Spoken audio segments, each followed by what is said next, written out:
Hello and welcome to State of the Economy. Today we have with us as guest Dr. Shankar Acharya, Honorary Professor at ICRIER, a think tank, a very well-known think tank, and somebody who has advised three governments in the past, the Narasimha Rao government, Congress-led, the United Front government, and the NDA under Vajpayee. Welcome to our show, Dr. Shankar Acharya. Thank you, Venu. Now, can you just tell us, given the state of the economy today, a new government has come in, it's created a lot of hope. If you are advising this government today, just as you are advised three previous governments, what would be the first 4 or 5 big measures you would take to bring the economy back on track? Well, Venu, first I think I would try and get a very clear understanding of what led us to this very bad situation. Yeah. That's the background to it. Yeah, because if you have an understanding of the causes, people waffle about this policy paralysis and that and so on, and that was part of it. But so I think that's important. You need to go down to some details. Yeah. A little bit, and a lot of things were done wrong, I think, by the previous government, including not doing reforms, including policy paralysis. You had, I think, poor fiscal policy, poor exchange rate policy, all sorts of things. So I think you have to have that understanding. So you'd like to break down some of the issues? Well, I'm just saying that, I don't want to spend too much time on the past, but I think it is important to get that into one's... Please tell us. Yeah. So I think, I sort of gave you a flavor of that. I think, the previous government sort of lost the plot on, they took what were 5 years of very good growth as if it would go on forever without action on their part. There was complacency. Complacency, and they let, I think after the global crisis, they let the fiscal situation get completely out of hand. And it was tried to be justified as pump priming and all that stuff, but it really was a case of huge fiscal deficits which kept interest rates high. It fueled inflation. We've never had this kind of 5 years of double-digit... I'd come to inflation, right. Double-digit inflation that we had. I think India has been one of the worst performers in the world in the last 3 years. Absolutely. Among the top 3 worst performers, right? I think that's absolutely right. And it's not just that it's 1 year or 2, it's 5 years of bad consumer price inflation, which of course had political consequences as well. And probably the worst food price inflation anywhere in the world. I wouldn't want to swear on that because I haven't looked at it purely on easily food one price. of the highest food price inflation countries. Yeah, absolutely. So, and then you had, of course, the supply side shocks of one kind or another.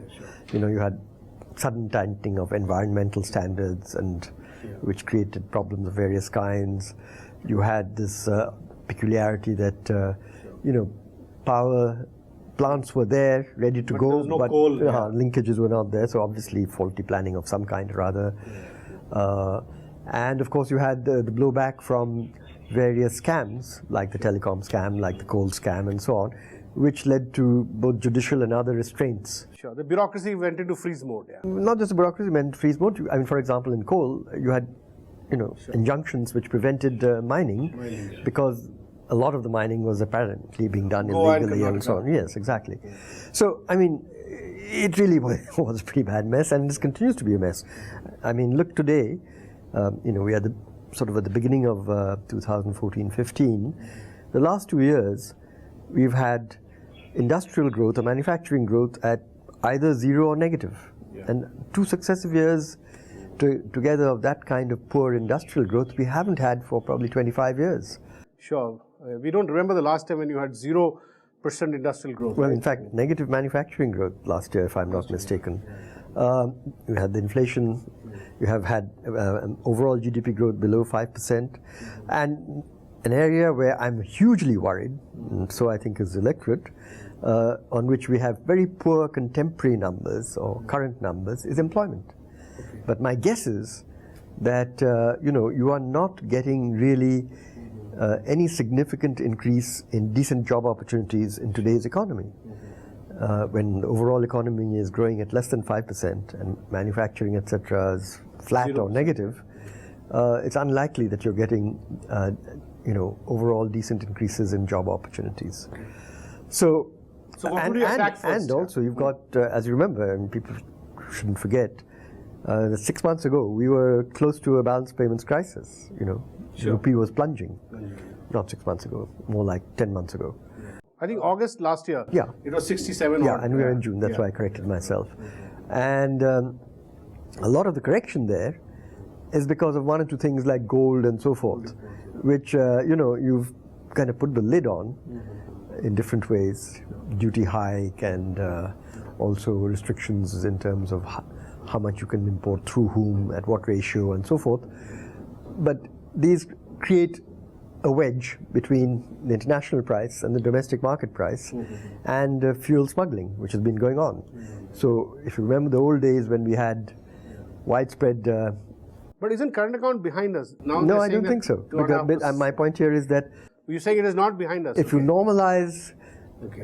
the import of gold to what it was, say, 2 years ago, that policy around it, it's an open question. And imports pick up Yeah, imports pick up. if you do infrastructure and if you a lot of capital goods. imports, Exactly. then, yeah. And you now have a new phenomenon. In fact, you have two new things that have happened, I would say, after the elections, shall we say. After the, you know, certainly in the last month or so. Weak monsoons. Yeah, I mean, the official prediction of monsoons likely to be below normal. And 43% below normal in North India, they're saying, yeah. Exactly. And even more recently, in the last week, we have this sudden flare-up of a new Iraq-based crisis. You know, the ISIS and so forth, which has already increased oil prices, I think, significantly, and we don't know how this will play. And today, wholesale price index showing a uptick. Yeah. I don't know whether it's a Yeah, I blip don't want to go on week-to-week changes because Sure, you know yeah. sometimes last week consumer price was looking better and so on. My point is that I think the new government really does face tough challenges, and I was very pleased that from that point of view, against that background, to hear the Prime Minister reported remarks in your paper and others that. I say your paper, but I shouldn't because you were on a television channel. That you know, there's some tough decisions to be taken. That the economic situation, financial situation, is very bad. Because in a way, I think that tonality or that thought was downplayed in President Pranab Mukherjee's presidential address to Parliament a week or so ago. I was a bit surprised it was downplayed because usually it's tactically quite sound to, if you're inheriting a bad economic situation, Sure. to and you're not responsible for it, to say so, and then say, look, we need to do tough things. But I'm glad that Prime Minister Modi has now clearly said all this, and I think that will set the stage perhaps for probably the most important policy document, first policy document, The that budget next month, the yeah. budget next month.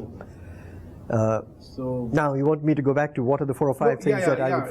Well, I'll tell you why the background in which I'm Sure. asking you this is, so far, Mr. Modi's official pronouncements, the BJP's official pronouncements as contained in the manifesto and as contained in the presidential address, was clearly as perceived also by the markets.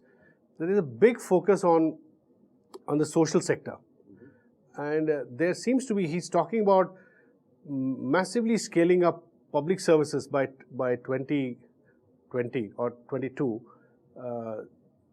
a roof over everybody's head, tap water, drinking water to every home. And this is not rhetoric, mind you, he seems to be very serious about it. Bijli, electricity to every home, swasthya shiksha, health care for everybody. To me, it appears that when you do this, which is necessary, and even if you don't do it wastefully, if you do it efficiently, you will need to sort of spend. Government will need to spend a lot of money and really scale up its activity, which is a kind of a new kind of state spending project. It seems to me to be written into the overall program. So that's what I was. No, I mean, I think that is a worry in terms of, I mean, each of these things are very worthwhile. So, you know, one doesn't want to say, you shouldn't do this or you shouldn't do that. But I think the point you're raising, And he's setting a deadline also, 6 years, the point you're raising with which I agree, is that, economic management is all about choosing, or as sometimes the phrase goes, to plan is to choose. Because, there are a lot of good things that need to be done, important good in the sense of increasing wealth. So you have to prioritize. But you have to prioritize, and you have to do it in a way that the aggregate doesn't become a big figure which you can't fund, and you end up with huge fiscal deficits with all their pernicious consequences that we've just talked about. Yeah. So I think that's going to be a challenge, and we've also seen reports. And it doesn't have the luxury of a high growth rate, which UPA1 had. Exactly, and he's made that. I think money out of taxes and spend, right? And I think he has made that a point in his recent remarks, the Prime Minister. I believe that remark has also been made several times already in reported press by Finance Minister Arun Jaitley, that he wants to focus on fiscal prudence, fiscal consolidation. They're talking about both, Yeah, and so So if you are advising them, how would you? Okay. How would you? No, look. I think let's go back to your original question, Venu, which is that what are the 3 or 4 things that I would strongly focus on? Tell them to prioritize. Well, one is I think that particularly against a background of 5 years or so, or maybe 6 now, of near double-digit or double-digit consumer inflation, I would certainly focus very sharply on that and look at what can be done in the short run and what can be done in the medium, longer term. Short run, I think, to my mind, the instrument that is available is the excess food stocks that the central government is holding in Food Corporation of India and so on. And so, as has happened in the past, though not in the recent past, when you have excess food stock, excess above buffer stocking norms, it's an opportunity to do open market auctions, open market sales, to bring down market prices. And so I would certainly, do a substantial sale from these very large stocks that we're holding. I think some estimates suggest that at the end of the procurement season for wheat, which is about to occur, it'll be around 65 at least million tons of wheat and rice, whereas the buffer stocking norms are probably half that. And so I'm not saying that... So you have cushion there. So you have a lot of cushion there. I'm not suggesting that you have to exhaust all of that in 2 weeks or anything like that, but a phased program. And you will also kill inflationary expectation by doing that. Exactly. I think it's better to, when you know that the monsoon may let you down a bit, take preemptive action. That you do a little bit of, before price pressure in food grains builds, you kind of try and do what you can. So this is one big measure. That's one big measure. We will take a small break and come back. It's getting very interesting. Please don't go away and stay with us. Welcome back to State of the Economy. Dr. Shankar Acharya, you said inflation is one big thing. Now, please continue. You have to also get growth revived. And to my mind, I think you cannot really revive overall growth without reviving manufacturing industrial growth. And here I think there are some, if you like, tough decisions to be made, because it's true that the revival of confidence that has already occurred, as shown in the stock market and so forth. Animal spirits are kind of coming back. And clearly, I think most businessmen in the country feel energized because they've got a prospect of a stable government for the next 5 years at least, and they think that it will be a more business-friendly government. And foreign capital also seems to be voting in favor. Yeah, I wouldn't jump on that one because foreign capital is driven by many factors, and so some little thing going wrong, whether it's Iraq or US or whatever, and you might suddenly get a different picture. But I think domestically, I think there's clearly sentiments are strong, and that this is not just about what's happening in the share market, but that's kind of a signal. I think that you will see a revival of investment intentions and so on. Is it also partly due to the 283? That majority government, is that an important factor? No. I think I said stable government. Stability here implying that the elections has yielded you a government with a majority of a single party, let alone the NDA alliance. So I think that's very important. But I think this is just an initial thing. What people will be looking out for is, what are your policies? Are they sensible? Are they growth supporting? Because without those, you know, confidence can also evaporate. So 2-3 things that Yeah, the two, investors three will look things. at? I mean, I think they will be looking at The budget? the budget in terms of its overall fiscal stance. Is it sensible? Is it able to contain the fiscal deficit within reasonable bounds? Does it have sensible tax policy, or does it have some weird things like retrospective taxation we had 2 years ago? Does it in fact do something about the change in the law regarding retrospective taxation that occurred 2 years ago? You know, these will be some things in the budget that people, I think, will be looking at. But beyond that, I think, you know, if you look at overall pattern of economic reforms for the last 25 years, a great deal got done in the first decade, post 91, on what you might call product market reforms. Yeah. You know, tariffs came down, deregulation, delicensing, all of that. Competition, Yeah, we don't want to go into the details now, because the area that there was no reform. Factor market. Factor markets. By which economists call it factor markets. What we Labor. mean, labor, land in particular. Inputs, basically. Yeah. Labor, land in particular, and to some extent the financial sector as capital. But I mean, in labor, I think some movement we've already seen apparently in Rajasthan, which has made some relaxation of labor laws. Now, I think you do need, if you are going to revive manufacturing on a medium and long-term basis, and not just a confidence-related short-term blip, I think that you have to have more reasonable labor laws in place. Indeed, the labor laws in place prior to Mrs. Gandhi's tightening of them in the 1970s. Sure. You know, we're not saying don't have any labor laws. But Shankar, there's one view here, Yeah. which I've heard McKinsey once came out of the report, Yeah. which made a contrarian argument, as it were.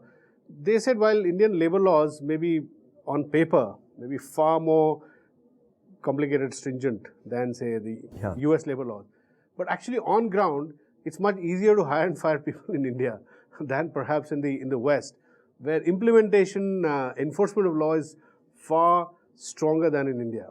Do you subscribe to this view? I mean, yes and no. This is a finding, actually. I'll tell you yes and no. I don't remember the details of that study right now, so I can't give you point by point. But you must have heard of this also. Yes. Yeah. But you see, I think for our entrepreneurs, it's not just what you can manage day to day. Yeah. It's what Predictability What of is the law. predictability? You know. Otherwise, you open yourself up to some Inspector Raj kind of thing. Sure. Now, it's not, to my mind, an accident that all the big corporate names that one can think of offhand are not in labor-intensive manufacturing in India. They're all capital intensive. They're either capital-intensive or they're services like, you know, telecom, Airtel, this sort of thing, or banking Infosys or whatever. Yeah, you know. So it's not,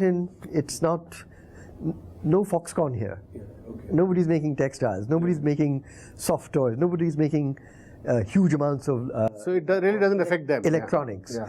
So no. What I'm saying is this is it, and yet we are a cheap labor source. In fact, our labor. So I think what I would argue is that labor laws, even if down on the ground, are often being ignored, in fact influence the choice of what kind of manufacturing you're getting into. Yes, because that doesn't make. So essentially, probably what you're arguing is the counterfactual that we haven't. Our manufacturing as a share of GDP is so low because a lot of manufacturing, which is maybe labor intensive, has not happened because of fear of labor. Absolutely. And why is it that manufacturing got stuck at 16% of GDP for the last 30 years in this country, whereas all the East Asian countries we know of, which have grown very, very fast for 30 years, are more like 35% of GDP is manufacturing. You know. But tell me, Shankar, there's a lot of focus. So I mean, before we get distracted, That's a second area which I think some bullet biting, if you like, needs to be done. Now, whether it's done through a budget announcement or some other way, this could be outside the budget also. Yeah, I mean, that's more a tactical style issue to mine. But it seems to me that if you really want to do something for manufacturing in terms of a better climate, it's one thing to sort of remove self-inflicted wounds like retrospective taxation and that sort of thing. That needs to be forward-looking labor reform. Yeah, there's some sort of labor reform is very vital in my view, and I've consistently said that. Thirdly, I think in manufacturing, again to revive manufacturing, which I think is at the heart of not only output growth, but in particular employment, because you have to ask yourself, what do low-skill supply side, that is workers, where can they get jobs?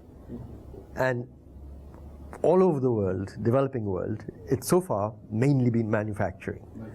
I mean, if you look at our services, the high-end services, these are all sort of some version of college educated, engineering colleges or this college or that college they've been to. But that's not where the masses of our so-called youth dividend and demographic dividend is at. They're usually 8th pass, 10th pass, 12th pass, that sort of thing. And so for that, and mind you, Mr. Modi has been, I've attended a lot of his public meetings. Yeah. He has been telling people, in public meetings, that if you're between 18 and 28, I'll give you opportunities. Yeah, and exactly. And so I and that opportunity has to come in a way. Labor-intensive manufacturing would be the It's very important. I mean, it's not the only thing. I mean, there's jobs in construction also. So if you build if you have the money to do a lot of public investment, say in road construction or such and such freight corridor or this or that, that's also very good. But they will be financially constrained. Whereas here, you don't need public money. You need to incentivize business to set up firms, whether they are making textiles or electronics or soft toys or whatever it is. Now, the other area where, of course, a recent enactment, I think, has complicated matters is land. The Land Acquisition Act, which was passed not so long ago, which I'm afraid BJP voted in favor of, I think they are now going to find that they are now they're land will be at least twice as costly as before. Well, it's not just a costliness. It's this business of, from what I understand, I'm not an expert in this, enormously complicated process. The bureaucracy involved in getting rehabilitation committees which have to approve and this. So you're suggesting that they could ease some of those procedures? They have to either ease procedures within the law, or they have to seriously consider amendments to the law.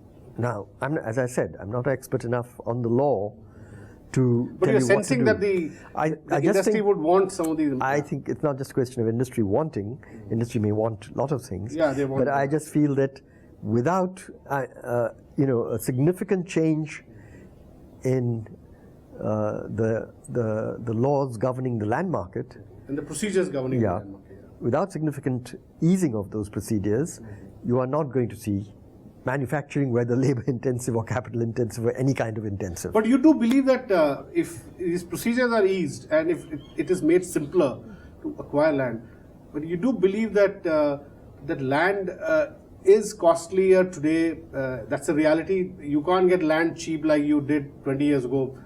Many of these industries got land virtually at zero, 1 rupee. Certainly. I mean, look, as the famous Mark Twain saying, telling the young man, buy land, they don't make it anymore. Sure. So, I mean... so equally, industry will have to pay more. No, that's fine. Yeah. But, I mean, I think the recent enactment, the New Land Acquisition Act, I think aggravates that problem. It aggravates the problem. Both in terms of actual cost as well as cost via time and delays and so forth, and the whole process. And that, I think, will have to be tackled if you're going to get any kind of sustainable surge in the manufacturing sector. Okay.